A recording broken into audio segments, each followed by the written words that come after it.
Hello friends, welcome back. അപ്പോൾ ഇന്ന് ഞാൻ വന്നിരിക്കുന്നത് ആംല ലോഞ്ചിയുടെ വീഡിയോ ആയിട്ടാണ് വന്നിരിക്കുന്നത്. ചപ്പാത്തിയുടെ അല്ലെങ്കിൽ പരാഠയോടെ എൻജോയ് ചെയ്യാൻ പറ്റിയ, പിന്നെ നമുക്ക് ഒരു വർഷത്തേക്ക് ഇത് സൂക്ഷിക്കാൻ പറ്റും. ഒരു കേടുകൂടാതെ നമുക്ക് എപ്പോഴും എടുത്താലും നമ്മൾ ഉണങ്ങിയ സ്പൂണും കൊണ്ടേ എടുക്കാവുള്ളൂ. പിന്നെ ചില്ലിൻ്റെ പാത്രത്തിൽ വെച്ചാൽ മതി. അപ്പോൾ സൂക്ഷിച്ച് നമുക്ക് വെക്കാൻ പറ്റും. ഒരു കൊല്ലത്തേക്ക് കേടാവത്തില്ല. അപ്പോൾ ഞാൻ 250 നെല്ലിക്ക ഒന്ന് ആവി കയറ്റി ഒരു 10 മിനിറ്റത്തേക്ക് ആവി കയറ്റി വെച്ചിട്ടുണ്ടായിരുന്നു. അതിനകത്ത് അകത്തുനിന്ന് കുരുവൊക്കെ മാറ്റി വേറെ ആക്കി വെച്ചിട്ടുണ്ടായിരുന്നു. അപ്പോൾ ഈ നമുക്കൊരു കടായി എടുക്കാം. കടായിക്കകത്ത് നമുക്കാണെങ്കിൽ എള്ളെണ്ണയോ അല്ലെങ്കിൽ സൺഫ്ലവർ ഓയിലോ ഒഴിച്ച് കൊടുക്കും. 2 ടേബിൾ സ്പൂൺ ഒഴിച്ച് കൊടുക്കാം. അതിനകത്ത് നമുക്കാണെങ്കിൽ പെരിഞ്ചീരകം 1 ടീസ്പൂൺ നമുക്ക് ഇട്ട് കൊടുക്കാം. 1 ടീസ്പൂൺ നമുക്ക് ഉലുവ ഇട്ട് കൊടുക്കാം. 1 ടീസ്പൂൺ നമുക്കാണെങ്കിൽ കലോഞ്ചി ഇട്ട് കൊടുക്കാം. ഇതെല്ലാം ഇട്ട് നമുക്കൊന്ന് വഴറ്റിയതിന് ശേഷം ഒരു 1/4 ടീസ്പൂൺ കായപ്പൊടി ഇട്ട് കൊടുക്കണം. എന്നിട്ട് നമ്മൾക്ക് നെല്ലിക്ക എടുത്ത് വെച്ചേക്കുന്നത് അതിനകത്ത് ഇട്ട് കൊടുക്കാം. 1/2 ടീസ്പൂൺ നമുക്ക് മഞ്ഞൾപ്പൊടി ഇട്ട് കൊടുക്കാം. 1 ടീസ്പൂൺ നമുക്ക് മുളക് പൊടി ഇട്ട് കൊടുക്കാം. 3 ടീസ്പൂൺ ആണെങ്കിൽ നിറച്ച് ഞാനാണെങ്കിൽ പെരിഞ്ചീരകം വറുത്ത് പൊടിച്ച് വെച്ചേക്കുന്നത് അത് ഇട്ട് കൊടുക്കുന്നുണ്ട്.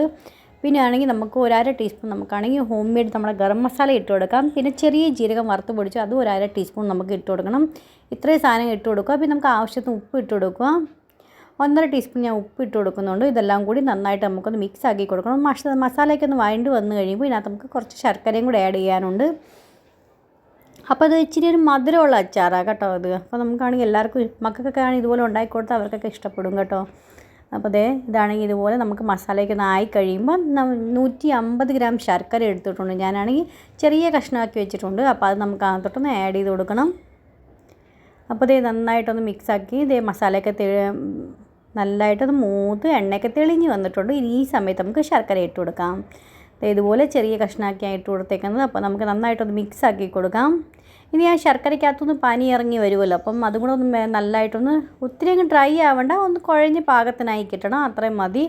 അപ്പോൾ നന്നായിട്ടൊന്ന് ആയി വരട്ടെ. അപ്പോൾ നമുക്ക് ഒരു മീഡിയം ഫ്ലെയിമിൽ വെച്ച് കൊടുക്കണേ, ഹൈ ഫ്ലെയിമിൽ വെച്ച് കൊടുക്കില്ല, അല്ലെങ്കിൽ പിന്നെ കരിയാനോ അല്ലെങ്കിൽ അടിക്ക് പിടിക്കാനോ അല്ലെങ്കിൽ അങ്ങനെയൊക്കെ ചാൻസ് കൂടുതലാണ് കേട്ടോ. അപ്പോൾ അത് കാരണം നമുക്ക് ഇതുപോലെ മീഡിയം ഫ്ലെയിമിൽ വെച്ച് ഇടയ്ക്കിടയ്ക്ക് ഇളക്കി കൊടുത്തുകൊണ്ടിരിക്കുക.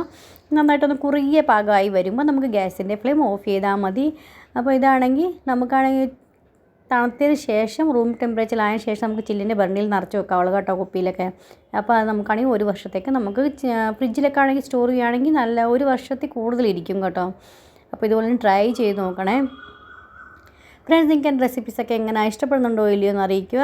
ഇഷ്ടപ്പെടുന്നുണ്ടെങ്കിൽ ഫ്രണ്ട്സിനും ഫാമിലിക്കൊക്കെ ഒന്ന് ഷെയർ ചെയ്ത് കൊടുക്കണേ. പിന്നെ ഇതേവരെ പുതിയ കൂട്ടുകാർ സബ്സ്ക്രൈബ് ചെയ്യാത്തവരുണ്ടെങ്കിൽ സബ്സ്ക്രൈബ് ചെയ്ത് സപ്പോർട്ടും ചെയ്യുക. അതിന് തൊട്ടടുത്തുള്ള ബെല്ലൈക്കൺ ക്ലിക്ക് ചെയ്യണം. അത് ഓൾ എന്നുള്ള ഓപ്ഷൻ ക്ലിക്ക് ചെയ്താൽ ഞാൻ എഴുതുന്ന പുതിയ വീഡിയോ നോട്ടിഫിക്കേഷൻ നിങ്ങൾക്ക് എല്ലാവർക്കും കിട്ടുന്നതായിരിക്കും.